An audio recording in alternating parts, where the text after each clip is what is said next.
নমস্কার শ্রোতা বন্ধুরা, আমি অমিতাভ। নানান স্বাদের গল্প ও কবিতা চ্যানেলে আপনাদেরকে স্বাগত জানাই। বাংলা সাহিত্যের ভাণ্ডার রকমারি ও অসংখ্য মণিমাণিক্যে পূর্ণ, কিন্তু আজকের এই ব্যস্ত সমাজ ব্যবস্থায় সেই সব রত্ন নেড়েচেড়ে দেখার সময় নেই আমাদের। তাই আমার এই ক্ষুদ্র প্রয়াস এই সমস্ত সাহিত্যকর্মকে শ্রুতি গল্প বা অডিও স্টোরি হিসেবে আপনাদের কাছে পৌঁছে দিতে। তাহলে আপনারা ব্যস্ত জীবনের ফাঁকে ফাঁকে এর স্বাদ কিছুটা পেতে পারেন। তাহলে চলুন শুরু করা যাক। আজকের গল্প শরৎচন্দ্র চট্টোপাধ্যায়ের সমুদ্রে ঝড়। সারাদিন আকাশে ছেঁড়া মেঘের আনাগোনার বিরাম ছিল না।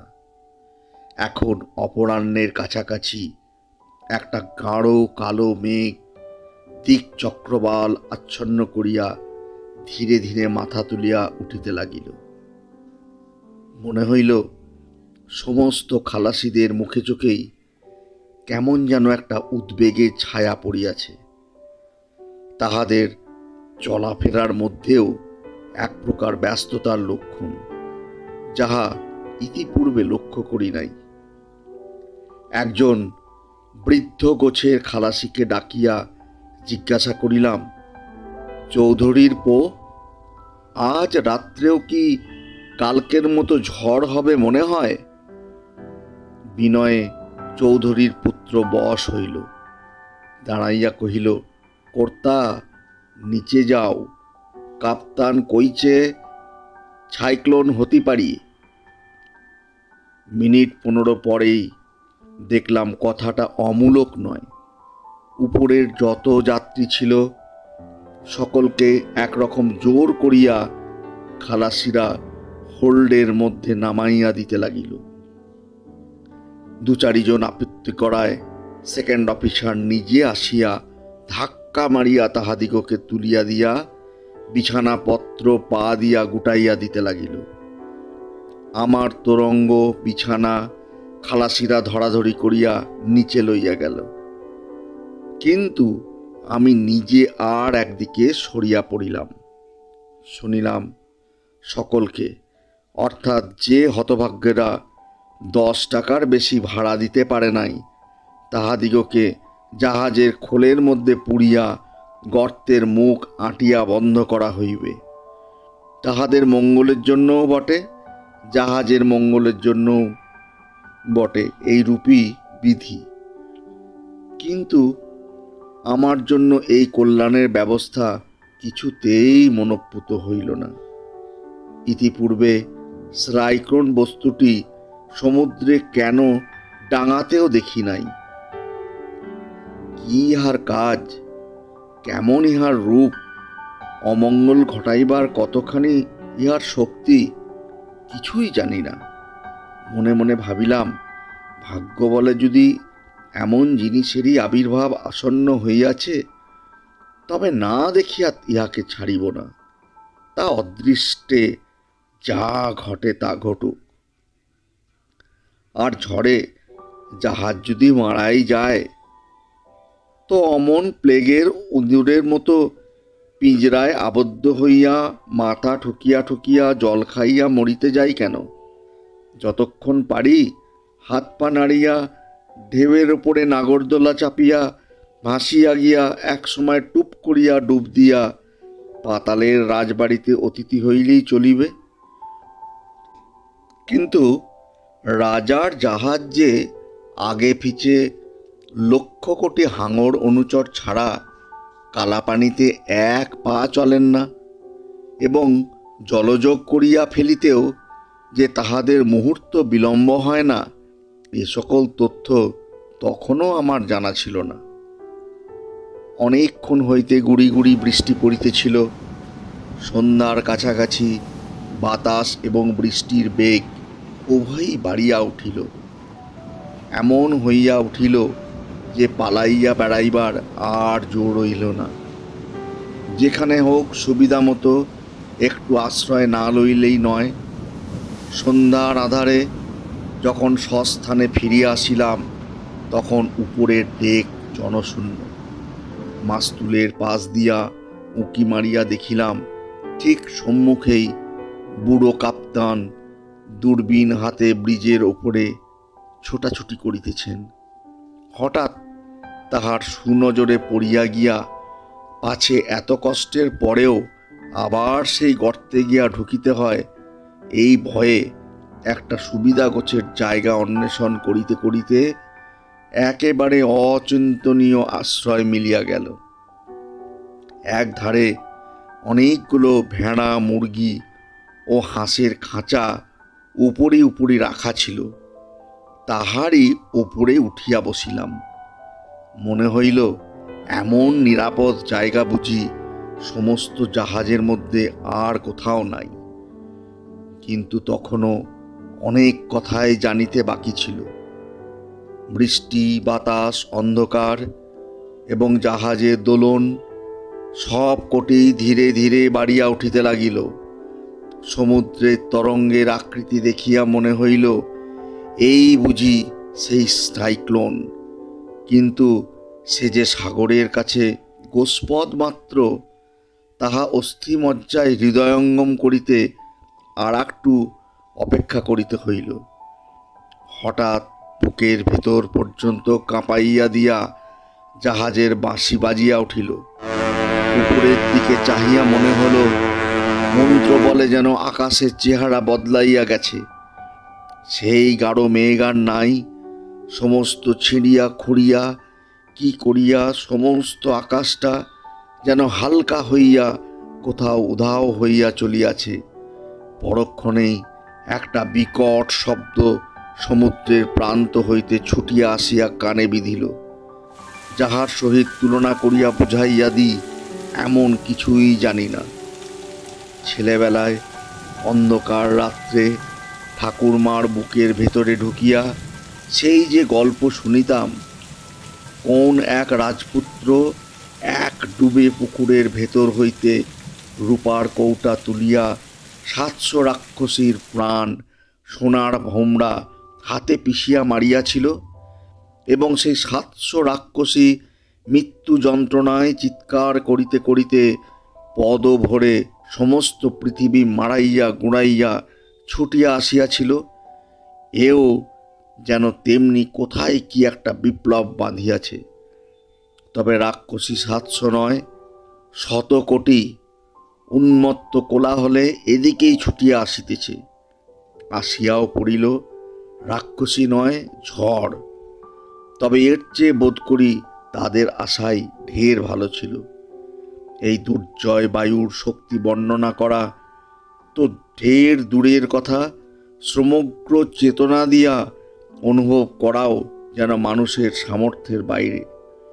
জ্ঞান বুদ্ধি সমস্ত অভিভূত করিয়া শুধুমাত্র এমনি একটা অস্পষ্ট অথচ নিঃসন্দেহ ধারণা মনের মধ্যে জাগিয়া রহিল যে দুনিয়ার মেয়াদ একেবারে নিঃশেষ হইতে আর বিলম্ব কত। পাশেই যে লোহার খুঁটি ছিল, লোহার চাদর দিয়া নিজেকে তাহার সঙ্গে বাঁধিয়া ফেলিলাম। অনুক্ষণ মনে হইতে লাগিল এইবার ছিঁড়িয়া ফেলিয়া আমাকে সাগরের মাঝখানে উড়াইয়া লইয়া ফেলিবে। হঠাৎ মনে হইল জাহাজের গায়ে কালো জল যেন ভিতরের ধাক্কায় বজবজ করিয়া ক্রমাগত উপরের দিকে ঠেলিয়া উঠিতেছে। দূরে চোখে পড়িয়া গেল, দৃষ্টি আর ফিরাইতে পারিলাম না। একবার মনে হইল এ বুঝি পাহাড়, কিন্তু পরক্ষণেই সে ভ্রম যখন ভাঙিল তখন হাত জোর করিয়া বলিলাম, ভগবান, এই চোখ দুটি তুমিই দিয়াছিলে, আজ তুমি তাহাদের সার্থক করিলে। এতদিন ধরিয়া তো সংসারের সর্বত্র চোখ মেলিয়া বেড়াইয়াতি, কিন্তু তোমার এই সৃষ্টির তুলনা তো কখনো দেখিতে পাই নাই। যতদূর দৃষ্টি যায় এই যে অচিন্তনীয় বিরাটকায় মহাতরঙ্গ মাথায় রজত শুভ্র কিরীট পরিয়া দ্রুত বেগে অগ্রসর হইয়া আসিতেছে। এত বড় বিস্ময় জগতে আর আছে কি? সমুদ্রে তো কত লোকই যায় আসে, আমি নিজেও তো আরও কতবার এই পথে যাতায়াত করিয়াছি, কিন্তু এমনটি তো আর কখনো দেখিতে পাইলাম না। তাছাড়া চোখে না দেখিলে জলের ঢেউ যে গতিকেই এত বড় বড় হইয়া উঠিতে পারে, এ কথা কল্পনার বাপের সাধ্যও নেই কাহাকেও জানায়। মনে মনে বলিলাম, হে ঢেউ সম্রাট, তোমার সংঘর্ষে আমাদের যাহা হইবে সে তো আমি জানি, কিন্তু এখনো তো তোমার আসিয়া পৌঁছাইতে অন্তত ৮ মিনিট কাল বিলম্ব আছে। সেই সময়টুকু বেশ করিয়া তোমার কলেবরখানি যেন দেখিয়া লইতে পারি। একটা জিনিসের সবিপুল উচ্চতা ও ততোধিক বিস্তৃতি দেখিয়াই কিছু এ ভাব মনে আসে না, কারণ তাহা হইলে হিমালয়ের যে কোনো অঙ্গ প্রত্যঙ্গই তো যথেষ্ট। কিন্তু এই যে বিরাট ব্যাপার জীবন্তের মতো ছুটিয়া আসিতেছে, সেই অপরিমেয় গতিশক্তির অনুভূতি আমাকে অভিভূত করিয়া ফেলিয়াছিল। কিন্তু সমুদ্র জলে ধাক্কা দিলে যাহা জ্বলিয়া জ্বলিয়া উঠিতে থাকে, সেই জ্বলা নানা প্রকারের বিচিত্র রেখায় ইহার মাথার ওপর খেলা করিতে না থাকিলে এই গভীর কৃষ্ণ জলরাশির বিপুলত্ব এই অন্ধকারে হয়তো তেমন করিয়া দেখিতেই পাইতাম না। এখন যতদূর দৃষ্টি যায় তত দূরই এই আলোকমালা যেন ক্ষুদ্র ক্ষুদ্র প্রদীপ জ্বালিয়া এই ভয়ঙ্কর সুন্দরের মুখ আমার চক্ষের সম্মুখে উদ্ঘাটিত করিয়া দিল। জাহাজের বাঁশি অসীম বায়ুবেগে থরথর করিয়া কাঁপিয়া কাঁপিয়া বাজিতেই লাগিল, এবং ভয়ার্ত খালাসির দল আল্লাহর কর্ণে তাহাদের আকুল আবেদন পৌঁছাইয়া দিতে গলা ফাটাইয়া সমস্বরে চিৎকার করিতে লাগিল। যাহার শুভ আগমনের জন্য এত ভয়, হাঁক ডাক, এত উদ্যোগ আয়োজন, সেই মহাতরঙ্গ আসিয়া পড়িলেন। একটা প্রকাণ্ড গোছের ওলট পালটের মধ্যে হরপল্লবের মতো আমারও প্রথমটা মনে হইল নিশ্চয়ই আমরা ডুবিয়া গেছি, সুতরাং দুর্গা নাম করিয়া আর কি হইবে। আশেপাশে উপরে নিচে চারদিকেই কালো জল। জাহাজ শুদ্ধ সবাই যে পাতালের রাজবাড়িতে নিমন্ত্রণ খাইতে চলিয়াছি তাহাতে কোনো সন্দেহ নেই, কিন্তু এখন ভাবনা শুধু এই যে খাওয়া দাওয়াটা তথায় কি জানি কিরূপ হইবে। কিন্তু মিনিট খানেক পরে দেখা গেল না, ডুবি নাই, জাহাজ শুদ্ধ আবার জলের ওপরে ভাসিয়া উঠিয়াছি। অতঃপর তরঙ্গের পর তরঙ্গেরও আর শেষ হয় না, আমাদের নাগরদোলা চাপারও আর সমাপ্তি হয় না। এতক্ষণে টের পাইলাম কেন কাপ্তান সাহেব মানুষগুলিকে জানোয়ারের মতো গর্তে পুড়িয়া চাবি বন্ধ করিয়াছেন। ডেকের ওপর দিয়া মাঝে মাঝে যেন জলের স্রোত বহিয়া যাইতে লাগিল। আমার নিচে হাঁস মুরগিগুলা বার কতক ঝটফট করিয়া এবং ভেড়াগুলা কয়েকবার ম্যাঁ ম্যাঁ করিয়া ভবলীলা সাঙ্গ করিল। আমি শুধু তাহাদের উপরতলা আশ্রয় করিয়া লোহার খুঁটি সবলে জড়াইয়া ধরিয়া ভবলীলা বজায় রাখিয়া চলিলাম। কিন্তু এখন আর এক প্রকারের বিপদ জুটিল। শুধু যে জলের ছাট ছুঁচের মতো গায়ে বিঁধিতে লাগিল তাই নয়, সমস্ত জামা কাপড় ভিজিয়া প্রচণ্ড বাতাসে এমনি শীত করিতে লাগিল যে দাঁতে দাঁতে ঠক ঠক করিয়া বাজিতে লাগিল। মনে হইল জলে ডোবার হাত হইতে যদি বা সম্প্রতি নিস্তার পাই, নিউমোনিয়ার হাত হইতে পরিত্রাণ পাইব কি রূপে। এইভাবে আরো কিছুক্ষণ বসিয়া থাকিলে যে পরিত্রাণ পাওয়া সত্যি অসম্ভব হইয়া পড়িবে তাহা নিঃসংশয়ে অনুভব করিলাম। সুতরাং যেমন করিয়া হোক এ স্থান পরিত্যাগ করিয়া এমন কোনো আশ্রয় লইতে হইবে যেখানে জলের ছাঁট বল্লমের ফলার মতো গায়ে বেঁধে না। একবার ভাবিলাম ভেড়ার খাঁচার মধ্যে ঢুকিয়া পড়িলে কিরূপ হয়, কিন্তু তাই বা কতটুকু নিরাপদ? তার মধ্যে যদি সেইরূপ লোনা জলের স্রোত ঢুকিয়া পড়ে, তো নিতান্তই আমি না ম্যা ম্যা করি, মা মা করিয়াও অন্তত ইহলীলা সমাপ্ত করিতে হইবে। শুধু একটা উপায় আছে, জাহাজের পার্শ্ব পরিবর্তনের মধ্যে ছুট দিবার একটু অবকাশ পাওয়া যায়। অতএব এই সময়টুকুর মধ্যে আর কোথাও গিয়া যদি ঢুকিয়া পড়িতে পারি, হয়তো বাঁচিতেও পারি। যে কথা সেই কাজ। কিন্তু খাঁচা হইতে অবতরণ করিয়া 3 বার ছুটিয়া ও 3 বার বসিয়া যদি বা সেকেন্ড ক্লাস কেবিনের দ্বারে গিয়া উপস্থিত হইলাম, দ্বার বন্ধ। লোহার কপাট হাজার ঠেলাঠেলিতেও পথ দিল না। সুতরাং আবার সেই পথ তেমনি করিয়া অতিক্রম করিয়া ফার্স্ট ক্লাসের দোরগোড়ায় আসিয়া হাজির হইলাম। এবার ভাগ্যদেবতা সুপ্রসন্ন হইয়া একটা নিরালা ঘরের মধ্যে আশ্রয় দিলেন। লেশ মাত্র দ্বিধা না করিয়া কপাট বন্ধ করিয়া দিয়া খাটের উপর ঝুপ করিয়া শুইয়া পড়িলাম। রাত্রি 12টার মধ্যে ঝড় বৃষ্টি থামিয়া গেল বটে, কিন্তু পরদিন ভোরবেলা পর্যন্ত সমুদ্রের রাগ পড়িল না। আমার জিনিসপত্রের এবং সহযাত্রীদের অবস্থা কি হইল, বিশেষ করিয়া মিস্ত্রি মশাই সস্ত্রী কি করিয়া রাত্রি অতিবাহিত করিলেন, জানিবার জন্য সকালবেলা নিচে নামিয়া গেলাম।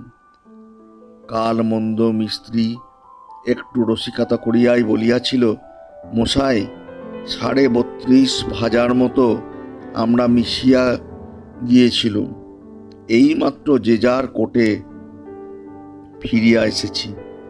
আজিকার মিশামিশি 32.5 ভাজায় চলে কিনা জানি না, কিন্তু এখনো পর্যন্ত কেহই যে কাহারও নিজের কোটে ফিরিয়া আসিতে পারে নাই, তাহা সচক্ষে দেখিলাম।